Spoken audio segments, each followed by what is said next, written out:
friends, welcome back to our chapter reading. Today we are continuing with The Trouble with Chickens by Doreen Cronin and illustrated by Kevin Cornell. So we are starting off today in chapter 5, Chicken Scratch. The sky turned from gray to green to black. If the rain hadn't already washed off the scents of Poppy and Sweetie, it seemed the wind would have blown it away. After a short stroll in the hard rain, I decided to get back to my warm bed. I had had enough of this little chicken adventure. It was time for a nap after all. The trouble with dog houses is they don't have doors. Moosh, Dirt, and Sugar were just a few minutes behind me. "You smell like wet dog," said Sugar. "I am a wet dog," I grumbled. "Is this the search part or the rescue part?" asked Sugar. She reminded me of a splinter I'd had once. It bothered me, and I was in a much better mood when it was gone. There's the picture of Dirt and Sugar following JJ. Before I could answer her, Moosh waved a note in front of me. "I found it in the coop!" cried Moosh. So here's the note. It says, "I have your peeps. It behooves you to rendezvous. Twilight, your place." I tried to grab the note out of Moosh's beak. That thing was sharper than it looked. I gave up my hold on the note. Two things were clear. Whoever had left that note had fast feet and a head full of big words. Chapter 6, Chicken Tears. Moosh paced back and forth. Sugar and Dirt followed behind her in the same oddly spaced line as before. I stood in front of Moosh and brought her little chicken parade to a halt. Sometimes your gut can tell you more than your nose. This was one of those times. I could see from the look in her eyes that Moosh was thinking about trying to get past me. I bared my teeth and moved in closer. There's a picture. That changed her mind. I've never backed down from a staring contest in my life, but her eyes were so tiny and close set it was making me cross-eyed. I was breathing in what she was breathing out. Her left foot was bouncing up and down like she was standing on a hot plate. She looked down at the note, then she looked down at Dirt and Sugar. When she finally looked up at me, her eyes were filled with tears. I'm no stranger to tears. The sad truth about search and rescue work is that there isn't always a rescue. So I'd seen plenty of tears before. But I had never seen chicken tears. I hope I never see them again. Moosh's tears finally got the best of her. Her beak began to quiver. The note fell to the floor. I had what I needed. I didn't want to hold her precious note anyway. I wanted to sniff it. Sure enough, it reeked of one thing, the same chicken scent I had been following before the storm. The trail was right under my nose. There he is, smelling the note. Chapter 7, Inside Job.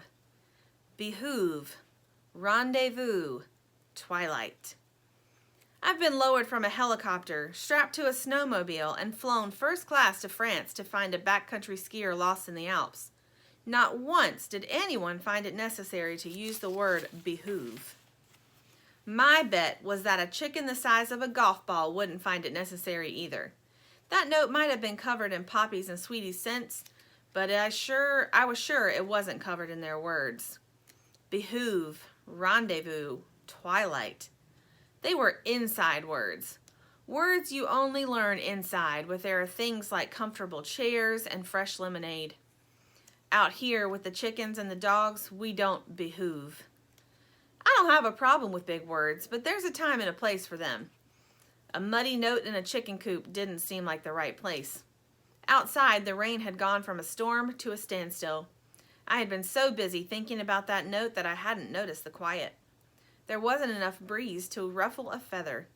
Moosh was staring at the note. I watched her eyes scan the page over and over.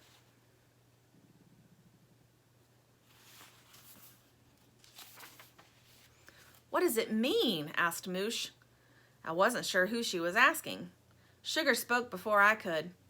"It means we need to be in the chicken coop by 6:30. Sugar's head wasn't filled with feathers, that's for sure. I was going to have to keep my eye on her. Right after my nap.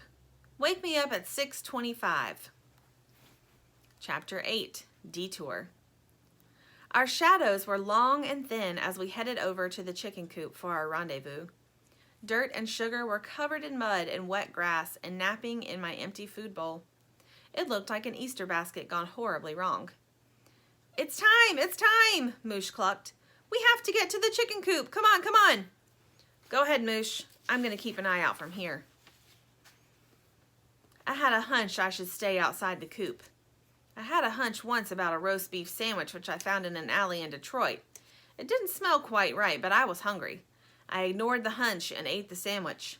I woke up 3 days later with an IV needle jammed into my front paw, courtesy of the Detroit Animal Clinic.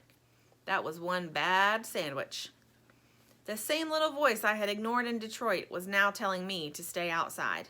I stayed outside.